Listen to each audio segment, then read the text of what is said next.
안녕하세요. 오늘도 사연살롱을 찾아주셔서 감사합니다. 돌싱으로 살고 있는 40대 여성이에요.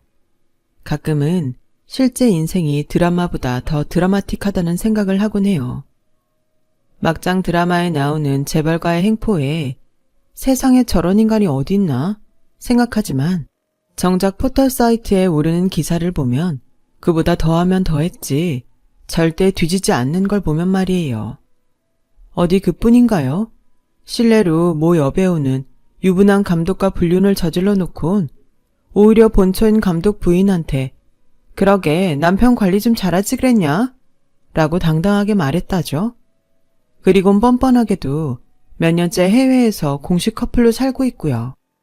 천인공노할 일이지만 실제로 우리 주변에는 상식으로는 이해가 안 되는 행동을 하는 사람들이 많아요. 제 전남편과 상간녀도 그중 하나였죠. 저는 지금껏 단 한 번도 제 결혼 생활이 막장 드라마처럼 엄청난 파장을 일으키며 종말을 맞을 거라고는 생각조차 해본 적이 없어요. 그러기에는 제가 살아온 인생이 너무나도 평범하고 밋밋했으니까요. 그리 넉넉한 집안은 아니었지만 맞벌이 회사원으로 살아온 부모님 덕분에 돈 때문에 고생하고 살았던 적은 없었어요. 학교에서 친구들한테 따돌림을 당한 적도 없고 크고 작은 사고 한 번 없이 남들 다니는 학원에 과외까지 받아가며 인서울 중상위권 대학에 진학해 평범하게 살아왔어요. 대학 졸업 후에는 대기업은 아니지만 재정이 탄탄한 중소기업에 취직해 6년 회사 생활 동안 결혼 자금도 착실히 모을 수 있었고요. 조금 남다른 게 있었다면 절친했던 친구의 오빠와 결혼했다는 정도였죠. 친구네 오빠는 저보다 1살 연상으로 제 과외 선생이었어요. 당시 갓 대학에 들어간 새내기였던 오빠는 제 친구인 자기 여동생 과외를 봐주고 있었어요. 마침 제 과외를 봐주던 대학생 언니가 취업 준비로 바빠져서 그만뒀던 터라 저도 친구 오빠한테 과외를 받게 됐죠.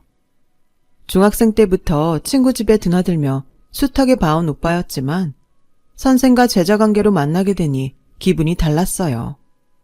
라면 좀 끓여오라고 여동생을 괴롭히던 여드름투성이 오빠가 어느새 어깨도 떡 벌어지고 목소리도 묵직한 남자가 되어 있었거든요. 친구한테 말은 안 했지만 그때 저는 오빠한테 반해 있었어요. 그래서 과외 숙제도 열심히 하고 다 아는 문제도 오빠한테 들고 가서 가르쳐달라고 하기도 했었죠. 하지만 이런 제 마음과 달리 오빠는 저를 마치 여동생 보듯 했어요. 어쩌다 동네에서 마주치면 반가워하기보다는 치마가 짧다느니 쥐잡아먹은 것처럼 입술에 뭘 바르고 다니냐고 학주처럼 지적을 하길 일쑤였거든요. 얌마, 그런 건 대학 가고 나서 해. 그땐 아무도 뭐라고 안 할 테니까. 대신 넌 아직 학생이니까 학생처럼 하고 다니란 말이야, 이 꼬맹아. 뭐? 꼬맹이? 오빠가 착각하는 모양인데 나 오빠랑 1살 차이밖에 안 나. 내가 꼬맹이면 오빠도 꼬맹이야. 1살 차이는 나이 차이도 아니냐? 밥을 먹었어도 내가 너보다 수백 그릇은 더 먹었어. 근데 어디 오빠 앞에서 까불어? 당장 가서 치마 바꿔 입어. 입술도 지우고. 안 그랬단 봐. 너희 부모님께 당장 이럴 테니까. 자기한테 잘 보이고 싶었던 내 마음을 산산이 부숴버린 오빠였지만 그래도 밉다는 생각보다는 그만큼 나를 아껴주는 거라고 믿었어요. 그래서 내심 기분은 좋았어요. 이듬해 저랑 친구는 대학에 입학을 했어요. 전 정보처리학과에 들어갔고 친구는 항공운행학과에 들어갔죠.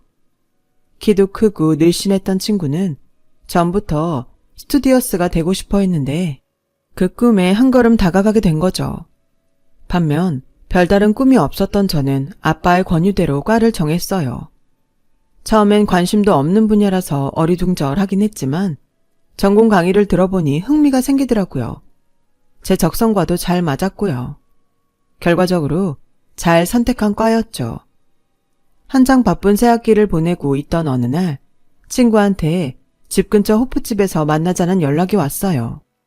불과 몇 개월 전까지만 해도 술집에 드나드는 건 생각도 못했던 우리는 500cc짜리 생맥주를 물처럼 마시며 각자의 대학 생활에 대해 떠들었어요. 그러다 친구 오빠 얘기를 전해 듣게 되었죠. 훈련소에서 나와 자대 배치를 받았는데 하필이면 강원도 철원 지역이라서 돌아올 겨울이 걱정이란 말을 하더군요. 그도 그럴 게 오빠가 추위를 엄청 타거든요. 저희 가해를 해줄 때도 10월 말에 벌써 패딩 점퍼를 꺼내 입고 다닐 정도로 추위에 유난했어요. 그런 오빠가 철원에서 군생활을 한다는 얘기를 들으니 안 됐더라고요. 근데 너 우리 오빠 이제 포기한 거야? 대학 가더니 마음이 변했어? 시치미 때도 소용없어. 네가 우리 오빠 좋아했던 거 진작에 알았으니까. 난 또 대학 들어가면 둘이 사귀지 않을까? 좀 기대했었거든. 나한테 관심도 없는 남자랑 어떻게 사귀냐? 군대 갈 때도 연락도 안 하고 말없이 휙 가버린 사람인데.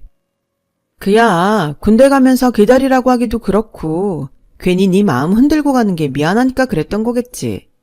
백일휴가 때 집에 와서도 네 안부부터 묻더라. 남자친구는 있냐면서. 관심 없는 사람이 그러겠니? 너 대학 붙었다고 했을 때도 오빠가 나 붙은 거보다 더 좋아했어. 그때 그 말을 듣지 않았더라면 아마 제 인생도 달라졌을 거예요. 친구의 말에 마음이 흔들린 저는 강원도 철원까지 친구 오빠 면회를 갔어요. 고작 1살 차이밖에 안 나면서 저를 어린애 취급을 해왔던 오빠는 힐을 신고 화장까지 한 저를 보더니 눈도 잘 못 마주치고 쑥스러워했어요. 길거리에서 짧은 치마를 입었다고 꿀밤을 먹이던 그 오빠가 맞나 싶었죠. 오빠를 따라온 같은 내부반 사람들은 둘이 무슨 사이냐고 짓궂게 물었고 오빠는 그냥 아는 동생이라고 했어요. 오빠 애인이 아닐까 기대를 했던 사람들은 김 빠진 표정으로 돌아갔고 왜 그랬는지 모르겠지만 오빠한테 심통이 난 저는 투덜거렸어요. 오빠한테 난 그냥 아는 동생이구나. 그냥 아는 오빠를 만나겠다고 새벽같이 일어나서 서울에서 이 먼 데까지 고생하며 온 내가 바보지. 오빠 마음 잘 알았으니까 앞으로는 면회 안 올게. 편지도 안 할 거야. 그리곤 자리를 박차고 일어나려는데 오빠가 제 손을 덥석 잡았어요. 가지마. 보고 싶었어. 보고 싶다는 그 말 한마디에 저는 다시 자리에 앉았고 우리는 한참을 말없이 마주 앉아 있었어요. 간혹 오빠가 대학생활은 재밌는지 묻기도 하고 오는데 힘들지 않았냐고 묻기도 했지만 제 머릿속에는 오직 보고 싶었다는 말만 메아리 치고 있었어요. 그 후로 저는 거의 매주 철원까지 오빠 면회를 갔어요. 남들은 죽고 못 사는 사이였어도 남자친구가 군에 가면 일병도 되기 전에 고무신 거꾸로 신는다는데 저는 제 손으로 직접 고무신을 신었습니다. 지금은 편하게 승용차 타고 가재도 싫다고 할 그곳을 그때는 어쩜 그리 신나게 다녔는지 신기할 따름이에요. 그렇게 시작된 오빠와의 연애는 10년 동안 이어졌어요.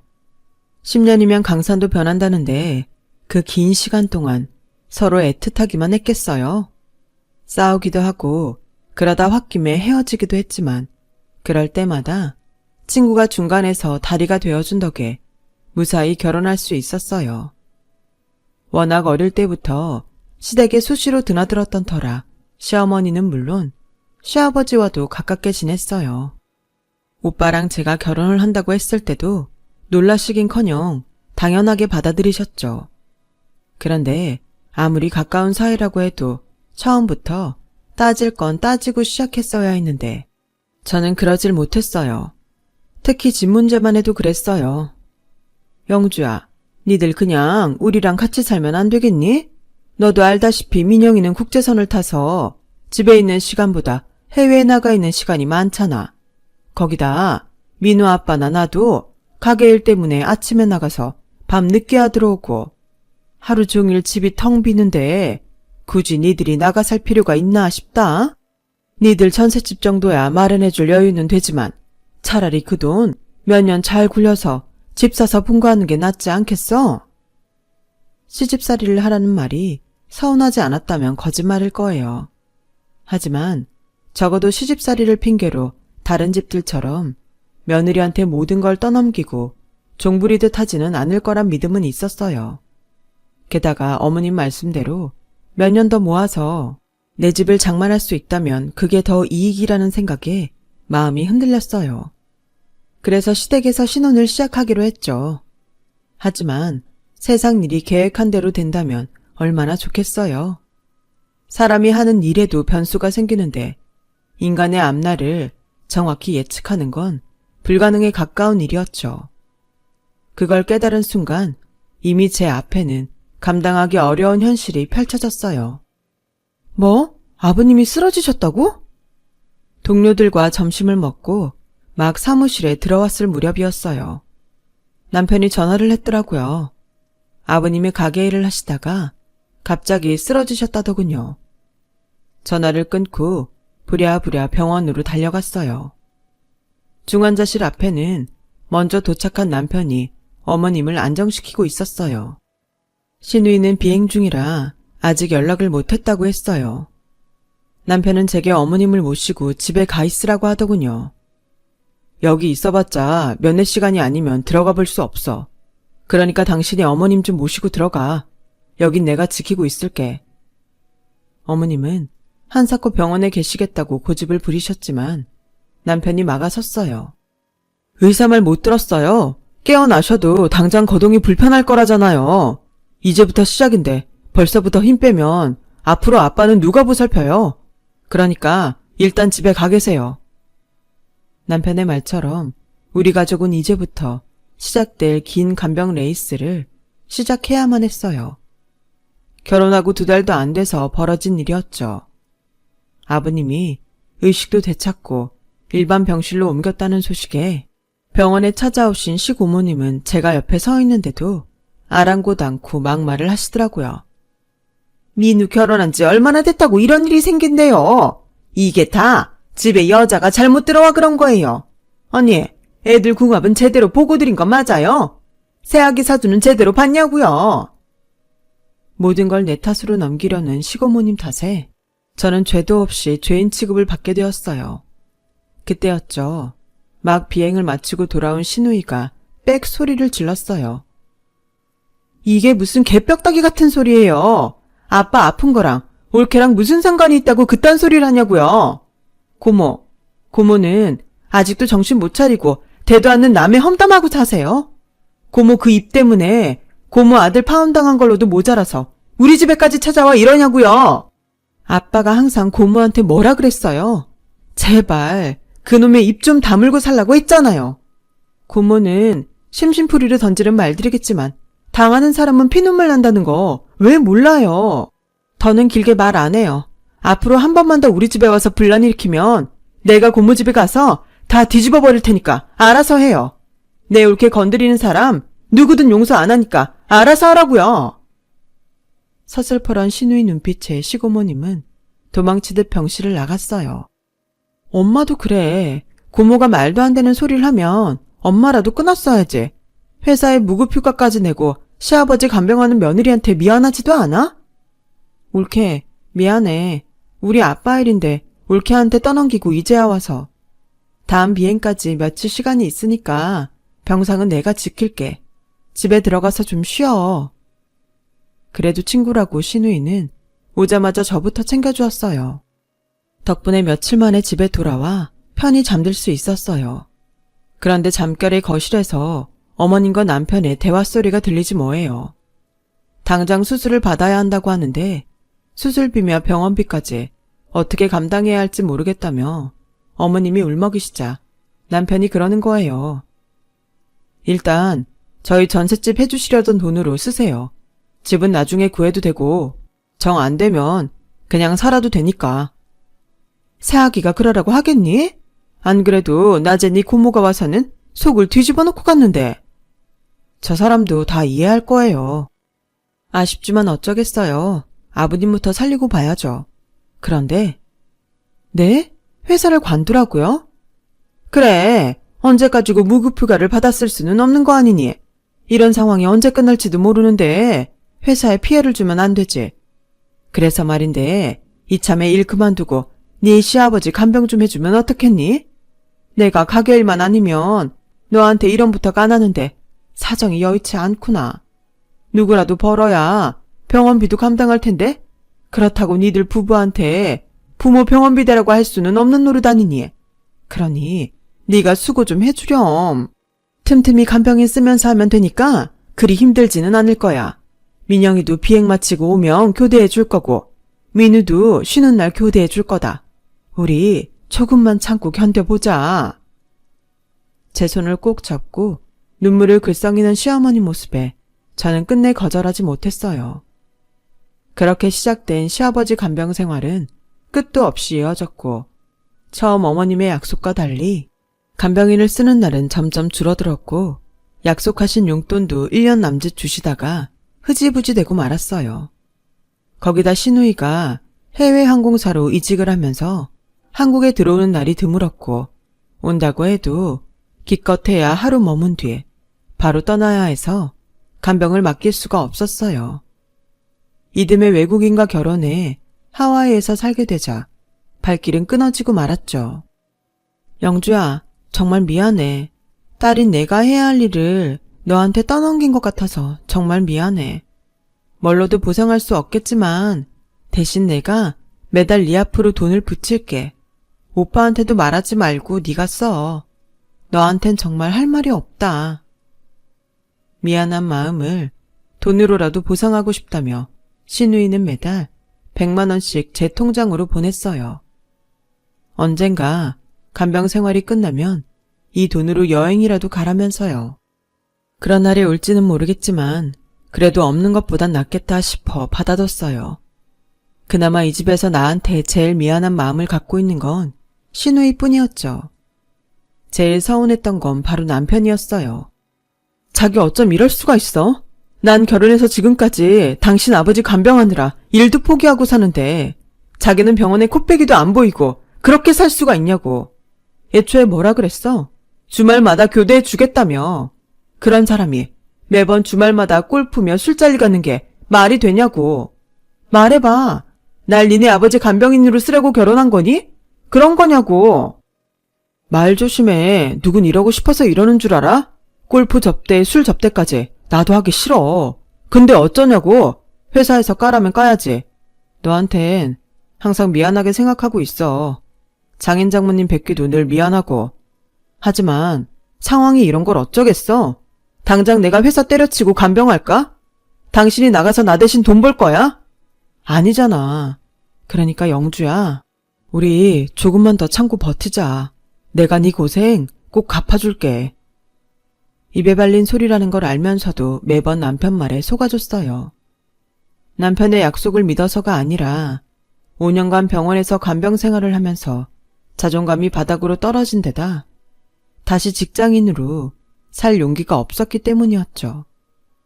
5년 경단녀를 선뜻 받아줄 회사는 어디에도 없으니까요. 그걸 알기에 지금은 내 자리를 지키는 것밖에 없다고 포기하고 살았어요. 그 일이 있기 전까지는요. 그날은 감기에 걸렸는지 몸살 기운이 있어서 간병인 아주머니한테 아버님을 부탁하고 집으로 돌아왔어요. 평일 낮 시간이라 집은 비어 있었어요. 그 일이 있으려고 그랬는지 희한하게 그날은 방해받지 않고 푹 자고 싶은 마음에 시누이가 쓰던 방침대에 들어가 몸을 뉘었어요. 빈방이라 들어올 사람도 없으니 딱이다 생각했거든요. 한참을 잠에 빠져있는데 잠결에 남편 목소리가 들리더라고요. 괜찮다니까 집에 아무도 없어. 남편이 벌써 퇴근했나 했는데 그때 여자 목소리가 들리는 거예요. 순간 잠이 싹 달아나 버렸죠. 심장이 밖으로 튀어나올 것처럼 쿵쾅거리는 게 쉽게 진정이 안 됐어요. 놀란 가슴을 진정시키고 조용히 밖으로 나왔어요. 집에 사람이 없을 거라 마음을 놓은 탓인지 남편은 안방 문도 안 닫고 방 침대 위에서 젊은 여자랑 있더군요. 자기야, 이러다 어머님이라도 오시면 어쩌려고 그래. 괜찮아. 엄마도 자기랑 내가 어떤 사이인지 다 아시는데 뭐가 걱정이야. 와이프도 평일엔 병원에 있으니까 집에 올 사람도 없어. 괜히 호텔 드나들다가 회사 사람들 눈에 띄기라도 하면 어떡해. 우리 집이 제일 안전하니까 걱정 마. 근데 자기야, 와이프랑은 언제 끝낼 거야? 날 언제까지 남의 남자 뺏어 쓰는 내연녀로 둘 거냐고. 우리 아빠가 이런 거 알면 회사에서 자기 가만 안 둘걸? 조금만 참아. 일단은 아빠 간병할 사람도 필요하잖아. 막말로 자기처럼 연약한 여자한테 우리 아빠 간병을 맡길 수는 없잖아. 아빠 돌아가시면 바로 이혼하고 자기랑 결혼할 테니까 조금만 참아. 위자료로 몇 푼 쥐어주면 떨어져 나갈 여자니까 그때까지는 우리 사이 절대 걸리면 안 된다고. 알았지? 내가 혼수로 해온 침대 위에서 외간 여자랑 있던 남편은 인간이 아닌 금수만도 못한 놈이었어요. 나를 간병인으로 쓰고 버릴 생각을 하다니 갈갈이 찢어서 씹어먹어도 시원찮을 놈이었죠. 당장 달려들어가 년놈의 머리채를 잡아채고 싶은 마음이 굴뚝 같았지만 그런다고 지난 5년 동안 시아버지 병수발을 하고 살아온 내 인생을 보상받을 수는 없을 것 같았어요. 그래서 일단 휴대폰 동영상에 두 년놈 모습을 담고 신우이 방으로 갔어요. 눈물도 나지 않더라고요. 그땐 어떻게 복수할까 그 생각만 머릿속에 가득했어요. 아빠가 알면 회사에서 자길 가만 안 둘 거야 라는 말이 머릿속을 뱅뱅 돌더라고요. 그 얘기인 즉슨 상간녀의 아빠가 남편의 회사에서 높은 직급에 있다는 얘기가 분명했어요. 일단 정확한 정보가 더 필요해서 관련 업체에 의뢰해 남편 뒷조사를 했고 상간녀와 그녀의 아빠가 누구인지 알게 되었죠. 그 회사 사장의 숨겨둔 자식이더군요. 그 딸을 회사 직원으로 데리고 있다니 사장 부인이 알면 까무러칠 일이었죠. 먼저 사장 부인을 찾아가 이 사실을 알려야겠다 생각했는데 하필 그날 밤 아버님 상태가 안 좋아진 거예요. 비록 시댁 식구들한테 오만 정이 다 떨어진 상황이었지만 지난 5년간 한 병실에서 생활했던 아버님을 그냥 모른 척할 수는 없었어요. 지금껏 해온 고생의 끝을 마지막에 망치고 싶지 않다는 생각도 있었고요. 결국 중환자실로 실려간 아버님은 세상을 떠나시고 말았어요. 아버님의 장례식을 치르는 동안 집안 어른들은 다들 그간의 노고에 대해 제게 수고했다며 한마디씩 해주셨죠. 아버님의 부고를 듣고 하와이에서 달려온 시누이도 제게 미안하다며 펑펑 울더군요. 그렇게 미안하면 나 좀 도와줄래? 네가 내 시누이기도 하지만 그래도 한땐 내 친구였잖아. 그래, 뭐든 말해. 네가 나 대신 우리 아빠도 돌봐줬는데 내가 못해줄 게 뭐 있겠니? 뭐든 다 도와줄게. 그렇게 대답을 하면서도 시누이는 제 말의 영문을 모르는 표정이었어요. 하지만 장례가 끝나고 얼마 지나지 않아 그 말 뜻을 알게 되었죠. 저는 장례가 끝나자 남편 앞으로 이혼 소송을 시작했어요. 결혼해서 이날 이때까지 아버님 병수발을 해온 시간들은 간병인 급여로 환상해 급여 청구를 했고 결혼 당시 신혼집을 마련하기로 했던 돈도 분할 상환하라고 청구했어요. 거기다 남편의 불륜 현장을 담은 영상도 증거 자료로 제출했죠. 그게 증거로 채택될지 안 될지는 모르지만 남편의 불륜을 뒷받침하기엔 충분한 증거였거든요. 그리고 시누이를 증인으로 세웠어요. 그동안 제가 시집와서 시댁이 얼마나 헌신했는지를 말해줄 증인으로요. 처음엔 망설이던 시누이는 그래도 양심이 있었는지 허락을 하더라고요. 시누이의 증언 덕분에 저는 생각보다 많은 위자료를 받을 수 있게 되었어요. 비록 마음의 상처는 입었지만 그때는 적어도 돈으로라도 제대로 보상을 받아야겠다는 생각뿐이었어요. 그래서 별도로 상간녀한테 위자료 청구 소송도 했어요. 그랬더니 그 여자가 별일 아니라는 듯 바로 2천만 원을 보내왔더라고요. 그러면서 알턴이 빠진 사람처럼 이제야 속편이 발 뻗고 살겠다며 이거나 먹고 떨어지라고 하더군요. 이봐요 아가씨, 인생 그렇게 사는 거 아니에요. 아직 어려서 세상 물정 모르는 모양인데 사람 앞날은 아무도 모르는 거예요. 지금은 그렇게 창피한 것도 모르고 인생의 승자가 된 양 떠들고 있지만 조만간 이 일을 땅을 치고 후회하게 될 테니 기대하세요. 그때 가서 아, 내가 왜 이렇게 인생을 개떡같이 살았던 걸까 후회하라고요. 뭐래? 지 남편한테도 버림받고 쫓겨나는 늙은 아줌마가 아줌마나 실컷 후회하고 사세요. 웃겨. 지가 뭔데 훈계야, 훈계는. 끝까지 큰 소리 떵떵 치던 상간녀는 제 앞에서 보란 듯 남편과 시어머니를 차에 태우곤 갔어요.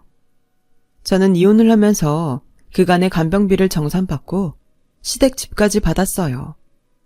남편과 시어머니는 상간녀가 마련한 아파트로 이사를 했거든요. 재벌까지는 아니어도 준재벌과 사이로 들어가는 판에 잔돈은 아깝지 않은 사람들처럼 제게 선심을 베풀더군요. 어머님이 하던 가게도 팔고 거기서 일부는 제 간병비에 이혼 소송을 하며 변호사비로 냈으니 남은 돈은 얼마 없는데도 부잣집 새 며느리 볼 생각에 뒷일은 생각도 않는 것 같았어요. 하지만 세상 일이 어디 뜻대로 되나요? 얼마 뒤 두 모자가 그렇게 믿었던 상간녀의 부친이 세상을 떠나고 만 거예요. 어쩌면 전 남편은 이게 기회가 아닐까 생각했던 모양이었죠. 상간녀와 함께 당당히 사장님 장례식에 찾아갔으니까요. 가서 유산 중 일부를 받아낼 생각이었을 거예요. 사장님의 숨겨둔 딸이 여기 있다. 알릴 필요가 있었으니까요. 꿈도 야무진 행동이었죠. 그런데 나중에 신유리를 통해 얘기를 들어보니 장례식장엔 들어가지도 못했다고 하더군요. 입구에서 안내요원한테 저지당한 채 쫓겨났거든요. 어떻게 된 거냐고요? 그 여자는 사장님 친딸이 아니었어요. 사장님이 아끼던 강남 룸사롱 마담의 딸로 마담이 죽자 사장님이 옛 정을 생각해 뒤를 봐주셨던 거죠. 아빠 없이 자란 아이한테 아빠 노릇 해줬던 걸 친아빠로 믿고 산 거였죠.